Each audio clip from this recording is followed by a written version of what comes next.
salutations to the divine form which our ancestors revered. May we call upon them to enliven the leaders that the world needs most right now.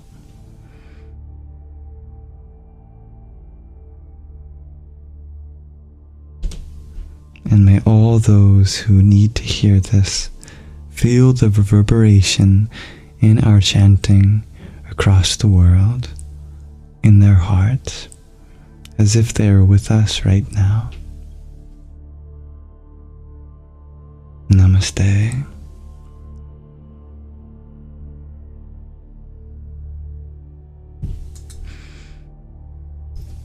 So, that concludes our mantra chanting tonight.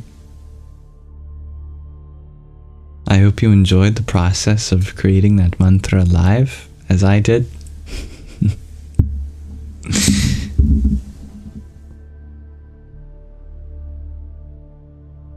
And this will be the end of our Sangha.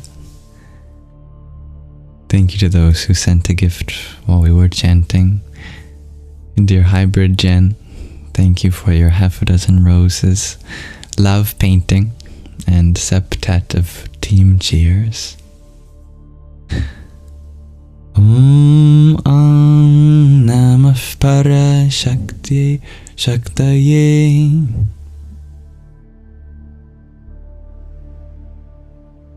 Thank you, dear Ella, for your rose. Radhe Radhe. Dear Oreo, thank you for your heart me. Om Dham Namaschandraya. And dear Lumi, thank you for your team cheers. Om Sum Suryaya Namaha. Oh, I'm happy to hear that, dear Stevie G. You feel the power of such sounds. Thank you for being a part of what makes the space so beautiful, dear Don Suela. Thank you, dear Billy, for your 23 roses too. Om Sadhyo Jatam Prapadyami Sadhyo Jataya Vai Namo Namaha Bhave Bhave Nati Bhave Bhavasvamam Bhavod Bhavaya Namaha. 23 because I'm 23. Very touching, dear Billy. Thank you. Hello, Tiny. Please never stop being yourself. Thank you, Anna. I can't help it. This is the only self I can be. Everyone else is already taken.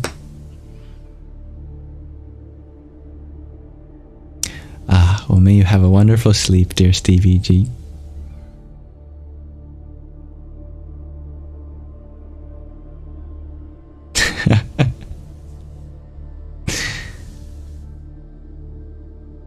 Thank you all for being here, everyone. Do know that the recording of this live gets posted to my Yamsox Live YouTube channel. And the meditations, the show and tells, and the readings all have their own playlists in case you ever want to catch up. Keep an eye or ear out for the new Discord server I'm going to be making public in the next few days. And if you ever want to carry the love, make sure to pay it forward with all the people in your life. If you feel any love here, make sure that that love goes as far and wide as it can.